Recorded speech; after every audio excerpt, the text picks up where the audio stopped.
তিনটি বৈশিষ্ট্য যার মধ্যে পাওয়া যায় ওই ব্যক্তি ঈমানের স্বাদ পেয়ে যায়। জিকির করি লা ইলাহা, যাদের ভালো লাগে জোরে করি লা ইলাহা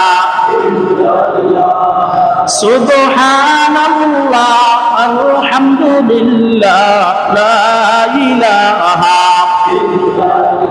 জোরে লা ইলাহা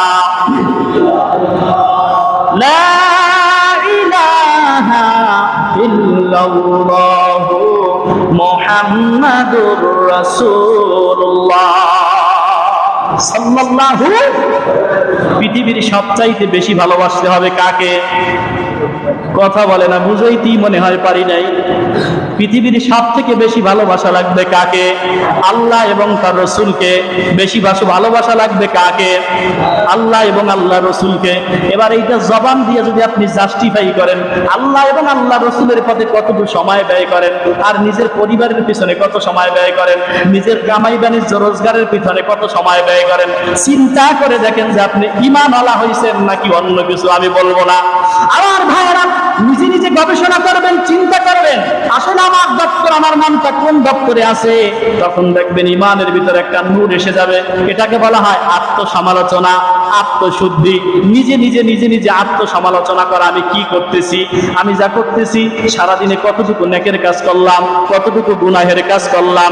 এই হিসাব যখন বান্দা দৈনিক করে, ওই ব্যক্তি কোনোদিন গুনাহ করতে পারে না। জোরে বলেন ঠিক কিনা?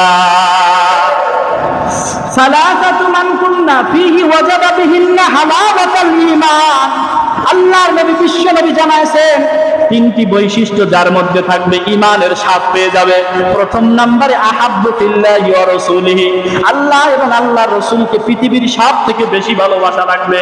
দ্বিতীয় নম্বরে আল্লাহর নবী মুহাম্মদ রাসূলুল্লাহ সাল্লাল্লাহু আলাইহি সাল্লাম বলেন, ওয়ামান আহাব্বা আবদান লা ইউহিব্বুহু ইল্লা লিল্লাহ।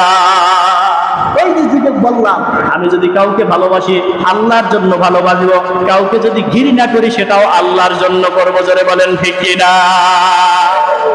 ভালোবাসবো কার জন্য?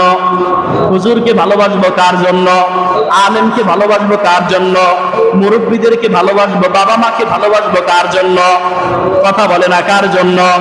আল্লাহর জন্য যদি ভালোবাসতে পারেন, তাহলে ওই সমস্ত ভালোবাসাগুলাও আল্লাহর ইবাদতের মধ্যে গণ্য হয়ে যায়। জোরে বলেন সুবহানাল্লাহ।